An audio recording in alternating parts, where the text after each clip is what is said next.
이 이야기는 경기도 분당의 한 아파트에 살고 있는 한 가족의 실제 사연을 각색하였습니다. 등장인물의 이름과 일부 상황은 개인정보 보호를 위해 변경되었습니다. 세상에 완벽한 가족은 없습니다.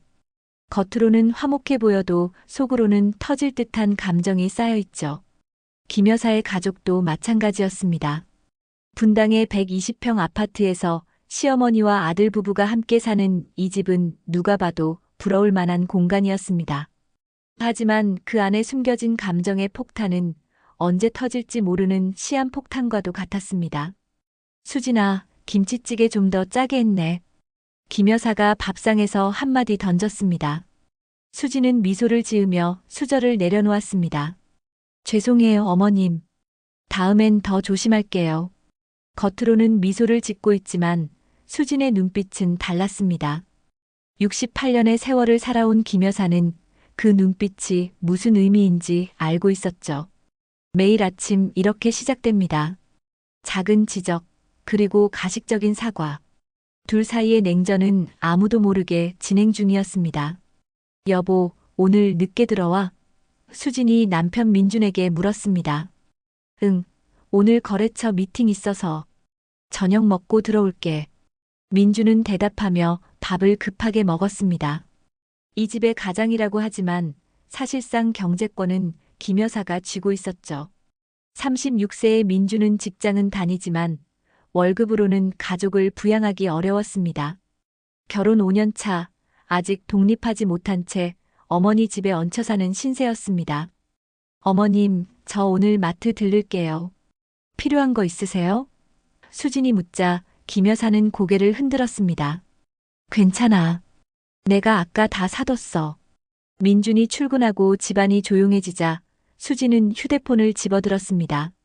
친구 미영에게 메시지를 보냈죠. 또 시작이야. 김치찌개가 짜대. 입맛이 늙어서 그런 거지. 수진은 한숨을 내쉬며 주방을 정리했습니다.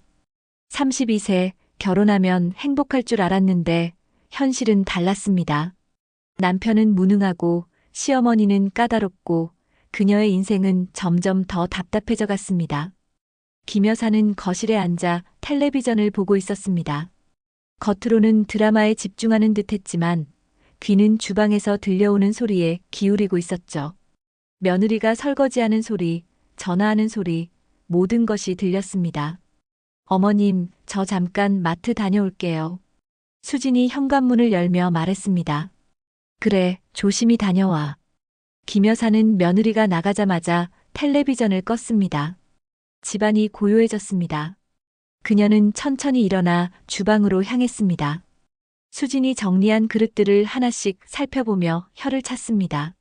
물기가 남아있는 그릇, 제대로 닦이지 않은 싱크대. 김 여사는 다시 한번 싱크대를 닦았습니다. 제대로 하는 게 하나 없어. 김 여사는 중얼거렸습니다. 그녀의 마음속에는 평온함보다는 분노가 자리 잡고 있었습니다. 아들이 데려온 며느리, 처음에는 괜찮을 줄 알았습니다. 하지만 시간이 지날수록 수진의 진짜 모습이 보이기 시작했죠. 민준을 제대로 챙기지 않는 모습, 집안일을 대충 하는 태도, 그리고 무엇보다 김 여사 앞에서와 뒤에서의 이중적인 태도가 마음에 들지 않았습니다. 김 여사의 전화가 울렸습니다. 친구 박 여사였습니다. 영수가, 오늘 시간 있어? 차 한잔 할까? 그래, 좋지. 어차피 집에 있어도 심심해. 김 여사는 박 여사와 통화를 마치고 옷을 갈아입었습니다. 오랜만에 친구를 만나 속마음을 털어놓고 싶었습니다. 집안의 답답함을 벗어나고 싶었죠. 김 여사가 현관문을 나서려는 순간 테이블 위에 놓인 수진의 휴대폰이 보였습니다. 이런, 깜빡하고 두고 갔네. 김 여사는 수진의 휴대폰을 집어들었습니다. 화면이 잠깐 켜지며 메시지 알림이 보였습니다. 미영이라는 이름과 함께 그 개년이 또 라는 문장의 시작 부분이 눈에 들어왔습니다. 김 여사의 손이 떨렸습니다. 개년이라니 누구를 두고 하는 말일까요? 호기심과 불안함이 동시에 밀려왔습니다. 혹시 김 여사는 머뭇거렸습니다. 남의 휴대폰을 함부로 들여다보는 건 옳지 않다는 생각이 들었지만 그 호기심을 억누르기 어려웠습니다. 결국 그녀는 자신의 전화번호로 수진의 휴대폰에서 전화를 걸어보기로 했습니다. 떨리는 손으로 자신의 번호를 눌렀습니다. 전화가 걸리자 수진의 휴대폰 화면에 뜬 이름을 보고 김 여사는 충격에 휩싸였습니다. 개년이라고 적힌 연락처가 분명했습니다.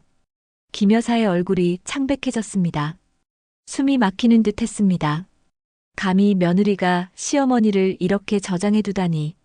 30년 넘게 살림을 책임지고 아들 부부를 위해 집까지 내어준 자신을 개년이라고. 이런. 감히 나를. 김 여사는 휴대폰을 내려놓았습니다. 분노가 치밀어 올랐지만 아직은 참아야 했습니다. 섣불리 감정을 드러내면 안 된다는 생각이 들었죠. 증거를 더 모아야 했습니다. 김 여사는 수진의 휴대폰을 원래 있던 자리에 놓고 자신의 방으로 향했습니다. 방에 들어온 김 여사는 침대에 앉아 심호흡을 했습니다. 가슴이 뛰었습니다. 기분 나쁜 발견이었지만 어쩌면 이건 시작에 불과할지도 모른다는 생각이 들었습니다. 수진이 그동안 보여준 가식적인 미소, 억지로 하는 듯한 공손함, 모든 게 가면이었을까요? 김 여사는 창밖을 바라보며 생각에 잠겼습니다. 약 30분 후 현관문 소리가 들렸습니다. 수진이 돌아왔습니다. 어머님 다녀왔어요. 아, 전화가. 여기 있네요. 수진은 아무 일도 없었다는 듯 휴대폰을 집어들었습니다. 김 여사는 거실로 나와 수진을 바라보았습니다. 평소와 같은 표정을 지으려 했지만 이미 알고 있는 사실 때문에 마음이 무거웠습니다. 마트에서 뭐 샀니? 김 여사가 물었습니다. 아, 과일이랑 요거트 좀 샀어요. 어머님 드실래요? 괜찮아. 나중에 먹을게. 대화는 짧게 끝났습니다. 김 여사는 다시 자신의 방으로 돌아왔습니다. 창가에 서서 밖을 내다보았죠. 이제 어떻게 해야 할까? 아들에게 말해야 할까? 아니면 수진과 직접 대면해야 할까? 김 여사는 결정을 내리지 못했습니다. 일단 더 지켜보기로 했습니다. 저녁 식사 시간 세 사람이 모였습니다. 민주는 퇴근 후 피곤한 모습이었습니다. 수진은 평소처럼 음식을 차려 테이블에 올렸습니다. 김 여사는 며느리를 관찰했습니다. 그녀의 미소 뒤에 숨겨진 진심을 읽으려 했죠. 오늘 회사는 어땠어? 김 여사가 아들에게 물었습니다.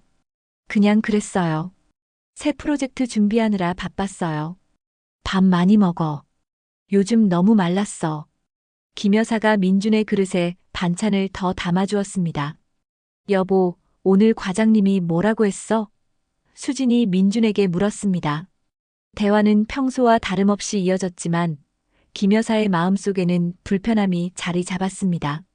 식사 내내 김 여사는 수진의 행동 하나하나를 유심히 관찰했습니다. 식사가 끝나고 민준이 샤워하러 간 사이 수진은 설거지를 했습니다. 김 여사는 거실 소파에 앉아 텔레비전을 보는 척했지만 귀는 주방에 집중했습니다. 수진의 휴대폰이 울렸습니다. 수진은 재빨리 전화를 받았습니다. 미영아. 응, 괜찮아. 잠깐만. 수진은 주방을 나와 방으로 들어갔습니다. 김 여사는 조용히 일어나 수진의 방문 앞으로 다가갔습니다. 문틈으로 새어나오는 수진의 목소리가 들렸습니다. 미치겠어, 진짜. 하루 종일 잔소리야. 김치찌개가 짜대. 뭐가 어떻대. 진짜 이 집에서 언제 나갈 수 있을지 모르겠어. 김 여사의 가슴이 아팠습니다. 마음 한구석이 무너져 내리는 느낌이었습니다. 그동안 수진을 딸처럼 대해주려 했던 마음, 모두 헛된 것이었을까요? 김 여사는 조용히 자신의 방으로 돌아와 문을 닫았습니다. 눈물이 그녀의 뺨을 타고 흘렀습니다. 그날 밤 김 여사는 잠을 이루지 못했습니다. 머릿속에는 개년이라는 단어가 맴돌았습니다. 50년 가까이 살림을 꾸려온 자신의 인생이 한순간에 부정당한 기분이었습니다. 새벽녘 김 여사는 결심했습니다. 수진의 진짜 모습을 더 알아봐야겠다고 말이죠. 새벽 5시 김 여사는 일어나 조용히 집안을 살폈습니다. 아들 부부는 아직 깊은 잠에 빠져 있었습니다. 김 여사는 슬리퍼를 신고 소리 없이 수진의 방으로 향했습니다. 민준이 출근 준비를 하는 동안 수진은 보통 조금 더 자는 편이었습니다. 이 시간이라면 방을 살필 기회가 있을 것이라 생각했죠. 김 여사는 조심스럽게 수진의 화장대 서랍을 열어보았습니다. 화장품, 액세서리, 그리고 몇 가지 서류들이 있었습니다. 그중 작은 수첩이 눈에 띄었습니다.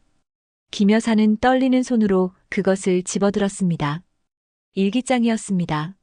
남의 일기를 보는 것이 옳지 않다는 생각이 들었지만 며느리가 자신을 개년으로 부르는 상황에서 예의는 이미 무너진 것 아닐까요? 일기장을 펼치자 수진의 글씨체가 눈에 들어왔습니다. 최근 날짜의 페이지를 보니 김 여사의 가슴이 다시 한번 무너졌습니다.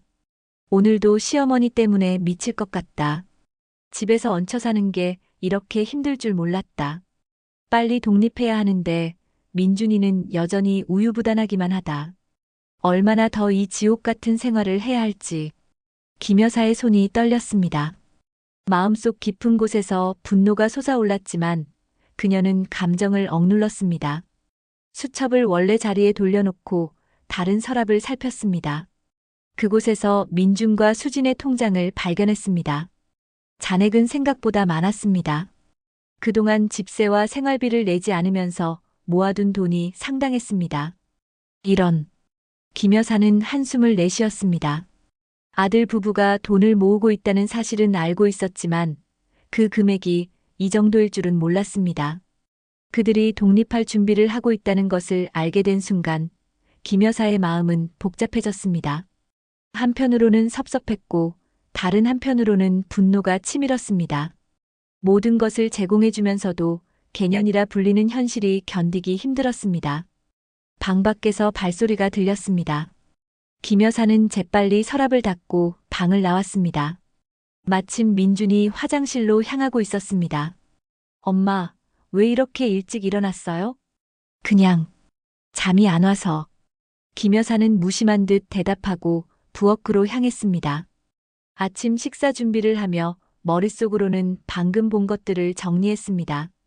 수진의 이중적인 모습, 그리고 그들이 모으고 있는 돈. 모든 것이 이제 명확해 보였습니다.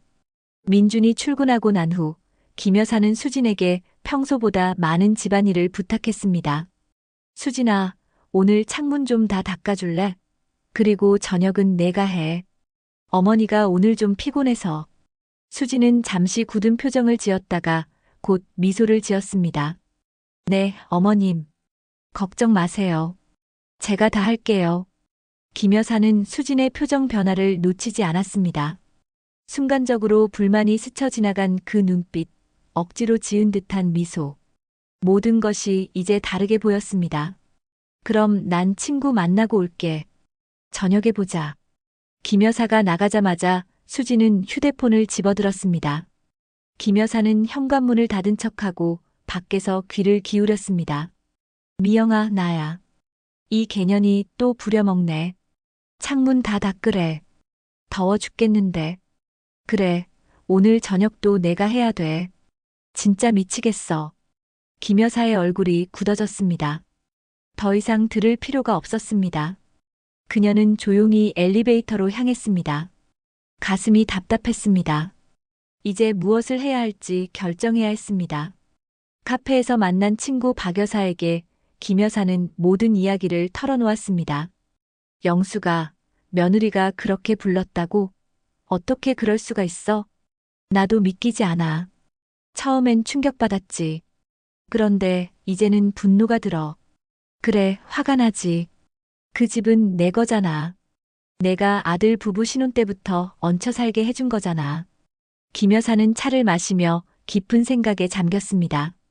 박 여사의 말이 맞았습니다. 집은 김 여사 소유였습니다.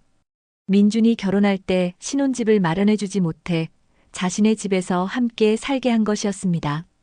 처음에는 잠시만 같이 살자고 했는데 5년이 지나도 아들 부부는 독립할 생각을 하지 않았습니다. 어떻게 할 거야? 박 여사가 물었습니다. 아직 모르겠어. 일단 더 지켜볼 거야. 확실한 증거를 더 모아야겠어. 그래, 현명한 판단이야. 섣불리 행동했다간 아들까지 잃을 수 있으니까. 김 여사는 집으로 돌아오는 길에 생각했습니다. 아들 민주는 어떤 반응을 보일까? 아내 편을 들까? 아니면 어머니 편을 들까? 민주는 항상 우유부단했습니다. 어머니에게 의존하면서도 아내를 사랑했습니다. 그 사이에서 갈등이 생긴다면 누구의 편을 들까요? 집에 돌아온 김 여사는 수진이 창문을 닫고 있는 모습을 보았습니다. 겉으로는 성실히 일하는 며느리였지만 이제 김 여사는 그 뒤에 숨겨진 불만을 알고 있었습니다. 다 했니? 김 여사가 물었습니다. 네, 어머님. 거의 다 했어요. 그래, 수고했어. 김 여사는 자신의 방으로 들어가 문을 닫았습니다. 이제 그녀의 마음속에는 하나의 계획이 서서히 형성되고 있었습니다. 복수의 계획이었습니다. 며칠이 지났습니다. 김 여사는 수진의 일거수일투족을 관찰했습니다. 매일 아침 출근하는 민준에게 오늘도 수고해라고 말하면서도 그가 나가자마자 친구에게 전화해 한심한 남편 이야기를 늘어놓는 수진의 모습을 지켜봤습니다. 김 여사 앞에서는 완벽한 며느리 연기를 하면서도 뒤에서는 끊임없이 불평하는 이중적인 태도가 이제는 너무나 명확했습니다. 김 여사는 이웃들을 만날 때마다 수진에 대한 작은 불만을 흘렸습니다.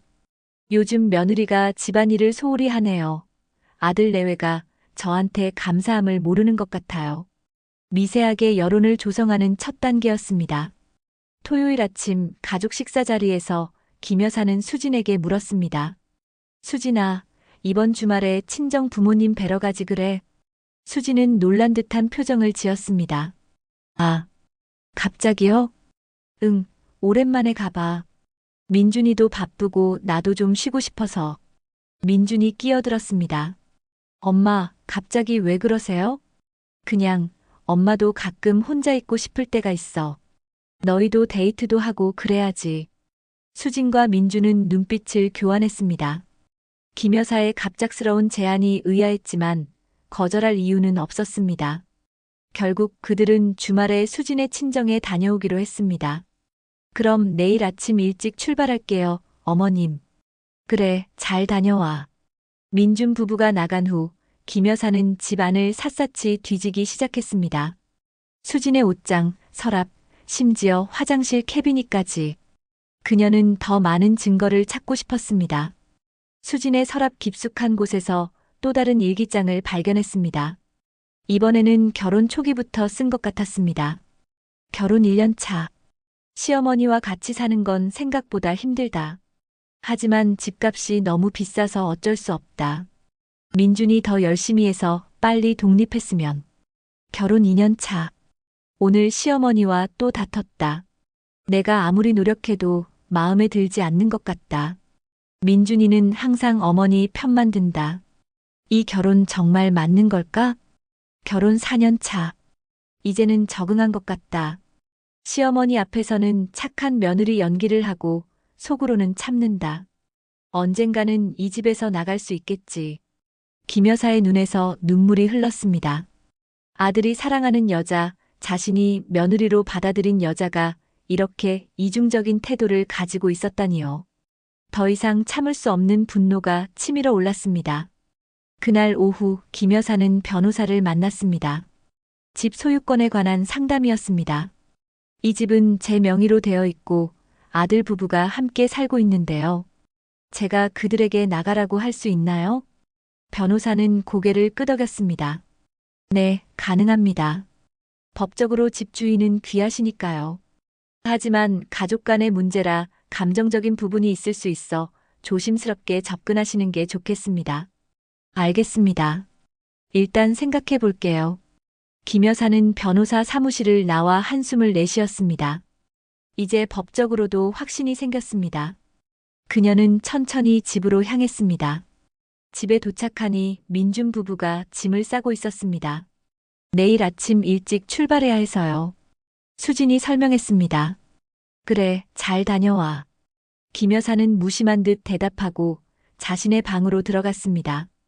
창밖을 바라보며 생각에 잠겼습니다. 아들과 며느리가 없는 동안 무엇을 할지 계획을 세워야 했습니다. 다음 날 아침 민준 부부는 일찍 출발했습니다. 집에 혼자 남은 김 여사는 부동산 중개인을 불렀습니다. 이 집의 시세가 얼마나 될까요? 요즘 이 지역 아파트 값이 많이 올랐습니다. 120평이면 10억은 넘을 겁니다. 김 여사는 고개를 끄덕였습니다. 그렇군요. 혹시 전세나 월세로 내놓으면 어떨까요? 금방 나갈 겁니다. 이 위치, 이 평수면 많은 분들이 관심 가질 거예요. 부동산 중개인이 돌아간 후 김 여사는 거실에 앉아 깊은 생각에 잠겼습니다. 이제 선택의 시간이 다가오고 있었습니다. 민준과 수진에게 나가라고 할 것인가, 아니면 이대로 참고 지낼 것인가. 딸처럼 여기고 싶었던 며느리에게 개년이라 불리는 현실을 어떻게 받아들여야 할까요? 일요일 저녁, 민준 부부가 돌아왔습니다. 수진은 친정에서 가져온 음식을 내밀었습니다. 어머님, 어머니께서 보내셨어요. 맛있게 드세요. 김 여사는 미소를 지었습니다. 하지만 그 미소 뒤에는 차가운 계산이 숨어 있었습니다. 고맙다고 전해드려. 저녁 식사 자리에서 김 여사는 갑자기 화제를 돌렸습니다. 너희 둘 언제까지 여기서 살 생각이니? 민준과 수진이 동시에 고개를 들었습니다. 놀란 표정이었습니다. 갑자기 무슨 말씀이세요, 엄마? 민준이 물었습니다. 그냥, 너희도 이제 결혼한 지 5년이 넘었잖아. 따로 살 계획은 없는지 궁금해서. 방 안의 공기가 무거워졌습니다. 수지는 입술을 깨물었고 민주는 당황한 듯 말을 더듬었습니다. 아, 아직은 여유가 없어서요. 조금만 더 같이 살면 안 될까요? 김 여사는 천천히 고개를 끄덕였습니다. 그래, 알았어. 그냥 물어본 거야. 하지만 세 사람 모두 알고 있었습니다. 이 대화가 단순한 질문이 아니라는 것을요. 김 여사의 눈빛에서 무언가 달라진 것을 민준과 수지는 느꼈습니다. 그들은 불안한 눈빛을 교환했고 김 여사는 그것을 놓치지 않았습니다. 식사가 끝나고 수진이 설거지를 하는 동안 민준은 김 여사를 따라 그녀의 방으로 들어왔습니다. 엄마, 갑자기 왜 그러세요? 무슨 일 있었어요? 김 여사는 아들을 바라보았습니다. 그의 눈에서 걱정과 불안을 읽을 수 있었습니다. 하지만 아직은 때가 아니었습니다. 그녀는 미소를 지었습니다. 아니야, 그냥 문득 생각이 나서. 걱정하지 마. 일주일이 지났습니다. 가정 내 긴장감은 점점 고조되고 있었습니다. 김 여사는 평소보다 더 조용해졌고 수지는 더 조심스러워졌습니다. 민준만이 그 사이에서 무엇이 일어나고 있는지 제대로 깨닫지 못한 채 평소처럼 출근과 퇴근을 반복했습니다.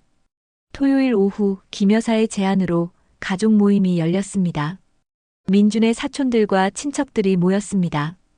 오랜만의 모임이라 모두들 반가워했습니다. 김 여사는 정성껏 음식을 준비했고 수지는 옆에서 도왔습니다. 겉으로 보기에는 평화로운 가족 모임이었습니다. 영숙 언니, 요즘 어떻게 지내요? 김 여사의 동서가 물었습니다. 그냥 그렇게 지내지. 아들 내외랑 같이 살고 있으니 외롭진 않아. 수진이가 잘 모시나 봐요? 김 여사는 미소를 지었지만 그 눈빛은 차가웠습니다. 뭐, 그럭저럭. 그 말을 들은 수지는 얼굴이 굳었습니다. 김 여사의 말투에서 무언가 달라진 것을 느꼈습니다. 평소 같으면 우리 며느리가 최고야라고 자랑했을 텐데 오늘은 달랐습니다. 모임이 무르익을 무렵 수진의 친구 미영이 방문했습니다. 수진이 급한 일이 있다며 잠시 불렀다고 했습니다. 미영은 모두에게 인사를 하고 수진과 함께 베란다로 나갔습니다. 김 여사는 그 모습을 주시했습니다. 저 친구, 바로 수진이 개년에 대해 이야기하던 그 미영이었습니다. 김 여사는 천천히 베란다 쪽으로 걸어갔습니다. 그녀는 마치 우연인 것처럼 접근했습니다. 미영이지? 오랜만이네. 차 한잔 할래? 미영은 당황한 듯 했지만 미소를 지었습니다. 네, 안녕하세요, 어머님. 우리 수진이가 친구 이야기를 많이 하던데. 나에 대해서는 뭐라고 하나? 갑작스러운 질문에 미영의 표정이 굳었습니다. 수지는 눈을 크게 뜨고 김 여사를 바라보았습니다. 좋은 말씀 많이 하죠. 미영이 더듬거리며 대답했습니다. 김 여사는 미소를 지었습니다. 차갑고 계산된 미소였습니다. 그래, 어떤 좋은 말, 내가 궁금해서. 미영은 수진을 힐끗 쳐다보았습니다. 도움을 청하는 눈빛이었습니다. 수진이 황급히 끼어들었습니다. 어머님, 케이크 자르실래요? 다들 디저트 먹고 싶어 하세요. 김 여사는 천천히 고개를 돌렸습니다. 그녀의 눈빛에는 이제 알았다는 메시지가 담겨 있었습니다. 그래, 자르자. 김 여사가 자리를 뜨자마자 수지는 미영에게 속삭였습니다. 어떻게 된 거야? 어머님이 뭔가 알고 있나 봐. 모르겠어. 근데 너무 무서웠어. 눈빛이. 그날 밤 모든 손님이 돌아간 후 집안은 무거운 침묵에 휩싸였습니다. 민주는 피곤했는지 일찍 잠자리에 들었습니다. 수지는 주방에서 설거지를 하고 있었고 김 여사는 거실 소파에 앉아 텔레비전을 보고 있었습니다. 수진아. 김 여사가 갑자기 불렀습니다. 네, 어머님. 잠깐 앉아볼래? 수지는 긴장한 표정으로 소파에 앉았습니다. 김 여사는 텔레비전을 끄고 수진을 정면으로 바라보았습니다. 너 휴대폰에 나를 뭐라고 저장해뒀니? 수진의 얼굴이 창백해졌습니다. 목구멍까지 차오른 심장을 느끼며 대답하려 했지만 말이 나오지 않았습니다. 대답 못하겠어? 김 여사의 목소리는 차분했지만 그 안에는 분노가 담겨 있었습니다. 어머님이요. 정말? 확실해? 수지는 고개를 끄덕였습니다. 하지만 그녀의 눈에는 두려움이 가득했습니다. 지금 당장 내 휴대폰 가져와. 수지는 떨리는 손으로 자신의 방에 가서 휴대폰을 가져왔습니다. 김 여사는 휴대폰을 받아 자신의 번호로 전화를 걸었습니다. 수진의 휴대폰 화면에 어머님이라고 표시되었습니다. 바꿨구나. 김 여사는 휴대폰을 내려놓았습니다. 그녀의 눈에는 눈물이 고여 있었습니다. 수진아, 나는 널 딸처럼 여겼어. 처음 민준이가 널 데려왔을 때 나는 정말 기뻤어. 예쁘고 착한 며느리를 얻었다고 생각했지. 그리고 집도 내어주고 살림도 도와주고 모든 걸 해줬어. 수지는 말없이 고개를 숙였습니다. 눈물이 그녀의 뺨을 타고 흘렀습니다. 근데 넌 나를 개년이라고 불렀어. 맞지? 수지는 고개를 들지 못했습니다. 그녀의 침묵이 모든 것을 말해주고 있었습니다. 왜? 내가 뭘 그렇게 잘못했어? 죄송해요, 어머님. 수진의 목소리는 떨렸습니다. 그냥 스트레스 받을 때 친구랑 말한 건데. 스트레스? 이 집에서 얹혀 사는 주제에 매달 집세도 안 내고 생활비도 내가 대부분 부담하는데. 김 여사의 목소리가 높아졌습니다. 수지는 더 이상 변명할 말을 찾지 못했습니다. 이제 어떻게 할 거니? 수지는 당황한 듯 김 여사를 바라보았습니다. 어떻게요? 너희 둘 이 집에서 나가. 그 말에 수지는 얼굴이 하얗게 변했습니다. 어머님, 제발. 안 돼. 이제 더 이상 참을 수 없어. 내가 얼마나 마음이 아팠는지 알아? 매일 아침 웃으면서 인사하고 밥 차려주고 집안일 도와준 사람을 뒤에서 개년이라고 부르는 며느리를 어떻게 계속 이 집에 둘 수 있겠어? 수지는 눈물을 흘리며 무릎을 꿇었습니다. 어머님, 정말 죄송해요. 다시는 그러지 않을게요. 제발 한 번만 용서해 주세요. 김 여사는 고개를 저었습니다. 이미 늦었어. 내일부터 집을 알아보도록 해. 한 달 안에 나가. 민준이는요? 민준이도 알아요? 아직. 내일 아침에 말할 거야. 김 여사는 자리에서 일어나 자신의 방으로 향했습니다. 문을 닫기 전 그녀는 수진을 한 번 더 바라보았습니다. 내가 널 얼마나 믿었는지 알아? 널 딸처럼 여겼어. 근데 넌 나를 개년으로 불렀어. 그게 얼마나 상처가 되는지 알기나 해? 수지는 고개를 숙인 채 흐느꼈습니다. 모든 것이 무너져 내리는 순간이었습니다. 다음 날 아침 집안은 무거운 침묵에 휩싸였습니다. 김 여사는 일찍 일어나 아침 식사를 준비했습니다. 평소와 다를 바 없는 일상처럼 보였지만 그녀의 눈빛은 달랐습니다.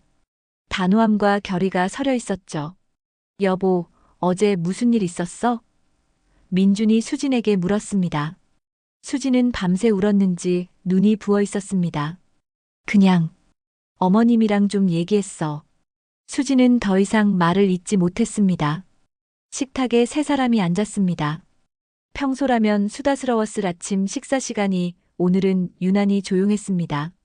민주는 이상한 분위기를 느꼈지만 무슨 일인지 정확히 파악하지 못했습니다. 민준아. 김 여사가 침묵을 깼습니다. 네, 엄마. 너희 둘 이제 독립할 때가 됐어. 민주는 젓가락을 떨어뜨렸습니다. 놀란 눈으로 어머니를 바라보았죠. 갑자기 무슨 말씀이세요? 갑자기가 아니야. 너희도 이제 결혼한 지 5년이 넘었고 나도 이제 혼자 살고 싶어. 민주는 당황한 표정으로 수진을 바라보았습니다. 수진은 고개를 숙인 채 말이 없었습니다. 뭐야, 수진아, 너 알고 있었어? 수진은 천천히 고개를 끄덕였습니다. 눈물이 그녀의 뺨을 타고 흘렀습니다. 어제 어머님이 말씀하셨어. 왜? 갑자기 왜 그러시는 거예요, 엄마? 민준의 목소리가 높아졌습니다. 김 여사는 천천히 숨을 내쉬었습니다. 이제 모든 것을 밝힐 시간이었습니다. 내 아내가 나를 개년이라고 불렀어. 민준의 얼굴이 창백해졌습니다. 뭐라고요? 내 아내의 휴대폰에 내 번호가 개년으로 저장되어 있었어. 그리고 친구한테 나를 개년이라고 부르면서 험담했어. 민주는 충격받은 표정으로 수진을 바라보았습니다. 수진아, 이게 사실이야? 수진은 울음을 참지 못하고 터뜨렸습니다. 미안해. 그냥 스트레스 받을 때 그랬던 건데. 어떻게 그럴 수 있어? 민준의 목소리는 떨렸습니다. 엄마는 우리한테 모든 걸 다 주셨는데. 알았으면 됐어. 김 여사가 말을 끊었습니다. 이제 내 집에서 나가. 한 달 안에. 엄마, 제발요. 민준이 울먹였습니다. 수진이가 잘못한 건 맞지만 저희가 어디로 갈까요? 지금 집 살 형편도 안 되고. 그건 너희 문제야. 이 집은 내 거고 내가 결정할 권리가 있어. 김 여사의 목소리는 단호했습니다. 그동안 쌓아온 분노와 배신감이 모두 담겨 있었습니다. 어머님. 수진이 무릎을 꿇었습니다. 정말 죄송해요. 다시는 그러지 않을게요. 제가 잘못했어요. 늦었어. 김 여사는 일어서서 자신의 방으로 향했습니다. 식탁에는 민준과 수진만 남았습니다. 어떻게 그럴 수 있어? 어떻게 어머니를 그렇게 부를 수 있어? 민준이 수진에게 따져 물었습니다. 미안해. 정말 미안해. 수진은 계속해서 사과했지만 이미 엎질러진 물이었습니다. 그날 오후 민준은 회사에 휴가를 내고 집에 남았습니다. 그는 어머니의 방문을 두드렸습니다. 엄마, 잠깐 얘기 좀 할까요? 김 여사는 문을 열었습니다. 그녀의 눈은 붉어져 있었습니다. 아들 앞에서도 눈물을 보이기 싫었지만 참을 수 없었던 모양입니다. 엄마, 제발 한 번만 용서해 주세요. 수진이가 정말 잘못했어요. 하지만 저희가 어디로 갈 데가 없어요. 민준아. 김 여사의 목소리는 부드러워졌습니다. 내가 내 아들이라 더 화가 나는 거야. 어떻게 내 아내가 내 어머니를 그렇게 부를 수 있는데 내가 아무것도 모르고 있었니? 몰랐어요. 정말 몰랐어요. 그게 더 문제야. 내 아내가 얼마나 이중적인지 알아? 내 앞에선 착한 며느리 연기하고 뒤에선 나를 욕하고. 그런 사람이랑 어떻게 계속 한 집에서 살 수 있겠어? 민주는 고개를 숙였습니다. 어머니의 말이 맞았습니다. 하지만 그는 아내도 어머니도 포기할 수 없었습니다. 시간을 좀 주세요. 집을 알아볼게요. 그동안 수진이가 어머님께 진심으로 사과하고 용서받을 수 있게 해주세요. 김 여사는 한숨을 내쉬었습니다. 한 달. 그 안에 나가. 민주는 고개를 끄덕이고 방을 나왔습니다. 그의 어깨는 무거워 보였습니다. 수지는 거실 소파에 앉아 계속 눈물을 흘리고 있었습니다. 민준이 다가와 그녀 옆에 앉았습니다. 어떻게 그럴 수 있었어? 어머니가 우리한테 얼마나 잘해주셨는데. 미안해. 그냥 스트레스 받을 때 그랬던 건데. 스트레스? 우리가 어머니 집에 얹혀 살면서 집세도 안 내고 있는데 내가 무슨 스트레스야? 민준의 말에 수지는 말문이 막혔습니다. 그가 옳았습니다. 그들은 경제적으로 많은 도움을 받고 있었습니다. 집세 없이 큰 집에 살면서 생활비도 대부분 김 여사가 부담하고 있었습니다. 이제 어떻게 할 거야? 한 달 안에 나가래. 어디로 갈 수 있겠어? 우리 돈으로는 전세도 힘들어. 그동안 모아둔 돈으로 월세라도 구해야지. 어쩌겠어. 두 사람은 무거운 침묵 속에 앉아 있었습니다. 그들의 결혼 생활이 흔들리고 있었습니다. 며칠 후 김 여사는 변호사와 함께 부동산 중개인을 만났습니다. 그녀는 집을 전세로 내놓기로 결정했습니다. 어차피 내가 이 큰 집에 혼자 살 필요는 없으니까 좀 더 작은 아파트로 이사 가고 이 집은 전세 놓을 거야. 변호사가 물었습니다. 아드님은 어떻게 생각하시나요? 내 아들이지만 이건 내 결정이야. 이미 말했어. 한 달 안에 나가라고. 김 여사의 눈빛은 단호했습니다. 그녀는 결심했고 물러설 생각이 없었습니다. 집으로 돌아오는 길에 김 여사는 자신의 행동이 너무 가혹한 것은 아닌지 잠시 고민했습니다. 하지만 개년이라는 단어가 떠오를 때마다 그녀의 결심은 더욱 굳어졌습니다. 자존심이 무너진 상처는 쉽게 아물지 않았습니다. 집에 도착하자 민준이 기다리고 있었습니다. 그의 표정은 진지했습니다. 엄마, 저희가 이번 주말에 이사 갈게요. 김 여사는 놀란 표정을 감추지 못했습니다. 벌써? 집 구했어? 네, 회사 근처에 작은 오피스텔이요. 월세지만 어쩔 수 없어요. 김 여사는 아들의 결단에 마음이 아팠습니다. 하지만 이제 돌이킬 수 없었습니다. 그래, 알았어. 민주는 어머니의 눈을 똑바로 바라보았습니다. 엄마, 수진이가 정말 잘못했어요. 하지만 저도 책임이 있어요. 그동안 엄마한테 너무 의존했고 아내가 어떤 생각을 하고 있는지도 제대로 살피지 못했어요. 김 여사는 말없이 아들을 바라보았습니다. 그의 성숙한 모습에 마음이 흔들렸지만 이미 결정은 내려진 상태였습니다. 미안해요, 엄마. 그동안 정말 감사했어요. 민준의 눈에 눈물이 고였습니다. 김 여사도 더 이상 감정을 억누르지 못하고 눈물을 흘렸습니다. 주말이 되자 민준과 수지는 짐을 싸기 시작했습니다. 5년 동안 살아온 집을 떠나는 것은 생각보다 더 힘들었습니다. 수지는 조용히 물건들을 상자에 담았고 민주는 큰 가구들을 어떻게 옮길지 계획하고 있었습니다. 김 여사는 자신의 방에서 나오지 않았습니다. 아들 부부가 이사 준비를 하는 소리가 들려왔지만 그녀는 굳이 나가 도와주려 하지 않았습니다. 마음 한구석에서는 이제라도 말려야 하지 않을까라는 생각이 들었지만 개년이라는 단어가 떠오를 때마다 그 생각은 사라졌습니다. 오후가 되자 이삿짐 트럭이 도착했습니다. 민준의 친구들이 와서 짐을 옮기는 것을 도왔습니다. 수지는 마지막으로 집안을 둘러보았습니다. 그녀의 눈에 눈물이 고였습니다. 이곳에서의 추억들, 비록 완벽하지는 않았지만 그래도 가족이었던 시간들이 주마등처럼 스쳐 지나갔습니다. 어머님. 수지는 김 여사의 방 앞에 서서 조용히 불렀습니다. 저희 이제 가요. 문 안에서 아무런 대답이 없었습니다. 수지는 한숨을 내쉬고 고개를 숙였습니다. 이제 정말 끝이구나 싶었습니다. 그때 방문이 열렸습니다. 김 여사가 나왔습니다. 그녀의 얼굴은 굳어 있었지만 눈가는 붉어져 있었습니다. 가는구나. 네. 정말 죄송해요, 어머님. 제가 잘못했어요. 김 여사는 수진을 바라보았습니다. 그녀의 눈빛은 여전히 차가웠지만 어딘가 슬픔이 묻어 있었습니다. 가서 잘 살아. 민준이 잘 챙겨. 네. 수진은 더 이상 할 말을 찾지 못했습니다. 사과해도 소용없다는 것을 알았습니다.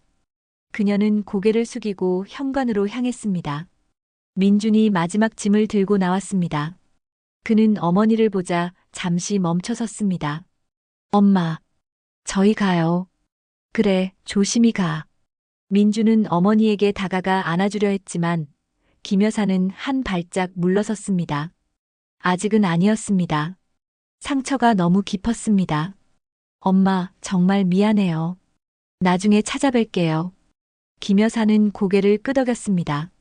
말은 없었지만 그녀의 눈에 눈물이 고여 있었습니다.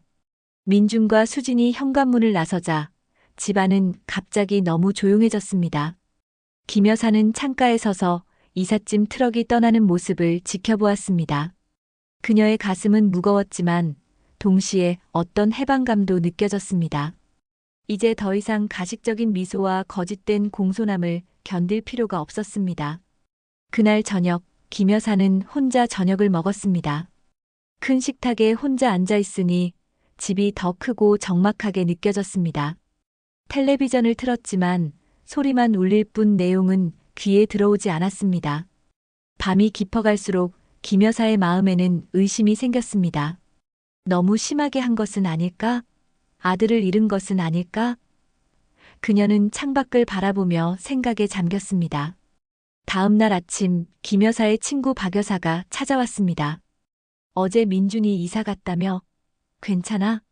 그래, 괜찮아. 하지만 김 여사의 표정은 괜찮아 보이지 않았습니다. 그녀의 눈은 피곤해 보였고 안색도 좋지 않았습니다. 영수가 너무 섭섭하겠지만 시간이 지나면 나아질 거야. 그래도 내 아들이잖아.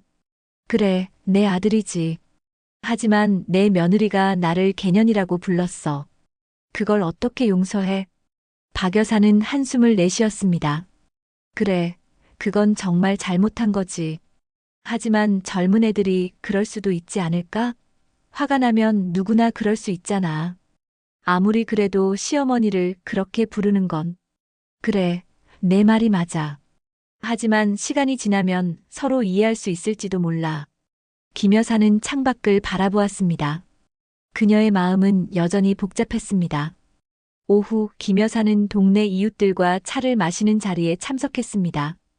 다들 민준 부부가 갑자기 이사간 이유를 궁금해했습니다. 민준이가 회사랑 가까운 곳으로 이사 갔어요. 김 여사는 간단히 대답했습니다.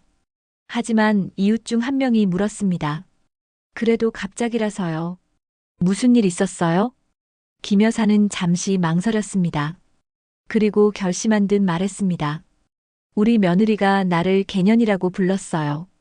이웃들의 표정이 일제히 놀라움으로 변했습니다. 네? 어떻게 그럴 수가? 휴대폰에 내 번호를 개년으로 저장해뒀더라고요. 그리고 친구한테도 나를 개년이라고 부르면서 험담했어요. 이웃들의 반응은 김 여사의 예상대로였습니다. 모두 분노하고 공감했습니다. 어머, 그건 정말 심하네요. 잘 쫓아내셨어요. 요즘 젊은 것들은 예의가 없어요. 정말 심하네요. 김 여사는 이웃들의 지지에 안도했습니다. 자신의 결정이 옳았다는 확신이 들었습니다. 하지만 집으로 돌아오는 길에 그녀의 마음은 다시 무거워졌습니다. 이웃들의 지지는 위로가 되었지만 빈집으로 돌아가야 한다는 생각에 외로움이 밀려왔습니다. 집에 도착하자 현관에 누군가 있었습니다. 민준이었습니다. 민준아, 엄마, 잠깐 얘기 좀 할 수 있을까요? 김 여사는 아들을 집 안으로 들였습니다. 민준의 표정은 무거웠습니다. 엄마, 제가 어제 이사 가면서 많이 생각했어요. 수진이가 정말 잘못했어요. 용서받기 어려운 일이에요. 김 여사는 말없이 아들의 이야기를 들었습니다. 하지만 엄마, 저도 잘못했어요.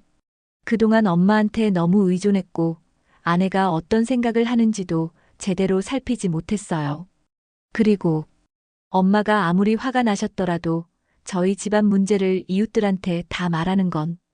김 여사의 표정이 굳었습니다. 뭐라고? 오늘 아침에 이웃 아주머니가 저한테 전화했어요.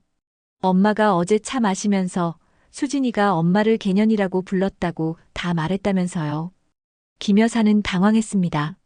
그녀는 분노와 배신감에 사로잡혀 이웃들에게 모든 것을 말했지만 그것이 아들에게 돌아올 줄은 몰랐습니다. 민준아, 그건. 엄마, 저희가 잘못한 건 맞아요. 하지만 그렇게 동네방네 소문내는 건 저희도 이 동네에서 살았잖아요. 이제 어떻게 얼굴을 들고 다녀요? 김 여사는 말문이 막혔습니다. 아들의 말이 맞았습니다. 그녀는 분노에 사로잡혀 이성적인 판단을 하지 못했습니다. 미안해, 민준아. 엄마가 너무 화가 나서. 알아요, 엄마. 수진이가 정말 잘못했으니까요. 하지만 우리 가족 문제는 우리끼리 해결했으면 좋겠어요. 김 여사는 고개를 끄덕였습니다. 아들의 성숙한 모습에 마음이 아팠습니다. 그래, 내 말이 맞아. 엄마가 잘못했어. 민주는 어머니를 바라보았습니다. 그의 눈에는 슬픔과 실망이 담겨 있었습니다. 저는 이제 가볼게요. 나중에 또 올게요. 그래, 조심히 가. 민준이 떠나자 김 여사는 소파에 앉아 깊은 생각에 잠겼습니다. 그녀의 복수는 성공했지만 그 대가로 아들의 신뢰를 잃은 것 같았습니다. 이것이 그녀가 원하던 결과였을까요? 한 달이 지났습니다. 김 여사의 집은 이제 정말 조용해졌습니다. 120평 아파트가 한 사람에게는 너무 컸습니다. 빈 방들, 사용하지 않는 가구들, 그리고 식탁에 혼자 앉아 먹는 식사. 모든 것이 공허하게 느껴졌습니다. 민주는 가끔 어머니를 찾아왔지만 수지는 오지 않았습니다. 두 사람의 대화는 짧고 어색했습니다. 예전의 친밀함은 사라진 듯 했습니다. 엄마, 잘 지내세요? 민준이 물었습니다. 그래, 잘 지내. 너는? 네, 그럭저럭요. 회사랑 가까워서 출퇴근은 편해요. 수진이는? 잘 지내요. 대화는 항상 이런 식으로 흘러갔습니다. 서로가 하고 싶은 말은 많았지만 어떻게 꺼내야 할지 몰랐습니다. 김 여사는 이웃들과의 만남도 줄였습니다. 민준이 이야기한 이후로 그녀는 자신의 행동이 부끄러워졌습니다. 분노에 사로잡혀 가족의 문제를 동네방네 퍼뜨린 것이 후회되었습니다. 그날 오후 김 여사는 오랜만에 집 대청소를 하기로 했습니다.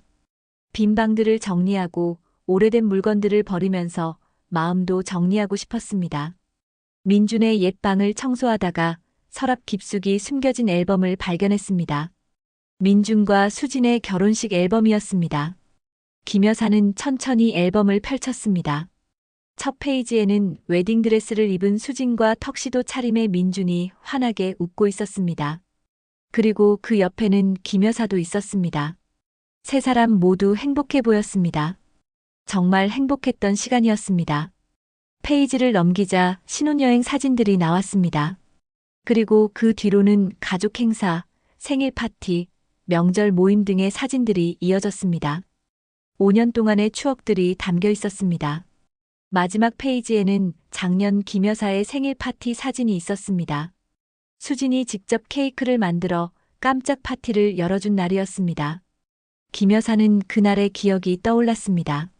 정말 감동받았던 순간이었습니다. 그때는 진심이었을까? 김 여사는 중얼거렸습니다. 사진들을 보면서 김 여사의 마음은 복잡해졌습니다. 분명 수진이 잘못한 것은 사실이었습니다. 개년이라는 호칭은 용서하기 어려운 것이었습니다. 하지만 그 외에도 좋은 추억들이 많았습니다. 수진이 김 여사를 위해 해준 일들, 함께 웃었던 시간들. 김 여사는 앨범을 덮고 깊은 생각에 잠겼습니다. 그녀의 복수는 성공했지만 그 결과는 무엇이었을까요? 아들과의 관계가 소원해졌고 집은 텅 비었습니다. 이것이 그녀가 원하던 것이었을까요? 저녁이 되자 김 여사는 결심했습니다. 민준에게 전화를 걸었습니다. 민준아, 내일 시간 있니? 엄마 좀 만나자. 네, 있어요. 무슨 일 있으세요? 그냥 얘기 좀 하고 싶어서. 다음 날 민준이 김 여사의 집을 찾았습니다. 그는 혼자였습니다. 수진이는? 김 여사가 물었습니다. 회사에 갔어요. 요즘 직장을 구해서 일하고 있어요. 그래? 어디? 디자인 회사요. 예전에 하던 일이에요. 김 여사는 고개를 끄덕였습니다. 그녀는 수진이 결혼 전에 디자이너로 일했다는 것을 알고 있었습니다. 결혼 후에는 시어머니와 함께 살면서 경력이 단절됐었죠. 앉아, 차 한잔 할래? 민주는 소파에 앉았습니다. 김 여사는 부엌에서 차를 준비해 왔습니다. 민준아, 엄마가 할 말이 있어. 네, 말씀하세요. 그동안 많이 생각했어. 수진이가 잘못한 건 맞아. 하지만 엄마도 너무 감정적으로 대응했던 것 같아. 민주는 놀란 듯 어머니를 바라보았습니다. 이런 말을 들을 거라고 예상하지 못했던 것 같았습니다. 엄마, 너희 결혼식 앨범을 봤어. 그리고 그동안의 추억들도 생각해봤지. 수진이가 개년이라고 부른 건 정말 화가 나고 상처받았어. 하지만 그것만으로 5년 동안의 모든 추억을 지울 수는 없더라. 김 여사의 눈에 눈물이 고였습니다. 그녀는 오랜만에 솔직한 감정을 드러내고 있었습니다. 엄마도 완벽하지 않아. 가끔 수진이한테 너무 까다롭게 굴었을 수도 있고, 그리고 너희를 내 집에서 쫓아내는 건 좀 과했던 것 같아. 민주는 어머니의 손을 잡았습니다. 엄마, 저희도 잘못했어요. 수진이도 정말 후회하고 있어요. 그래, 알아. 하지만 이제 와서 어떻게 할 수 있을까? 너희도 이제 독립했고. 엄마, 사실 저희 집이 너무 좁아요. 원룸이라 둘이 살기도 불편해요. 김 여사는 아들을 바라보았습니다. 그의 눈에는 희망이 담겨 있었습니다. 그럼 다시 돌아올래? 민준의 눈이 밝아졌습니다. 정말요? 엄마가 괜찮으시면. 그래, 괜찮아. 하지만 조건이 있어. 네, 뭐든지요. 수진이가 직접 와서 사과해야 해. 그리고 앞으로는 서로 솔직하게 지내자. 뒤에서 험담하지 말고 불만이 있으면 얘기하고. 민주는 고개를 끄덕였습니다. 당연하죠, 엄마. 수진이도 분명 그렇게 할 거예요. 그날 저녁 수진이 김 여사의 집을 찾아왔습니다. 그녀의 얼굴은 긴장되어 있었습니다. 어서 와, 수진아. 김 여사가 문을 열어주었습니다. 어머님. 수진은 무릎을 꿇고 고개를 숙였습니다. 정말 죄송합니다.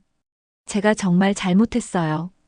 어머님을 그렇게 부른 건 용서받을 수 없는 일이에요. 김 여사는 수진의 어깨를 잡아 일으켰습니다. 일어나.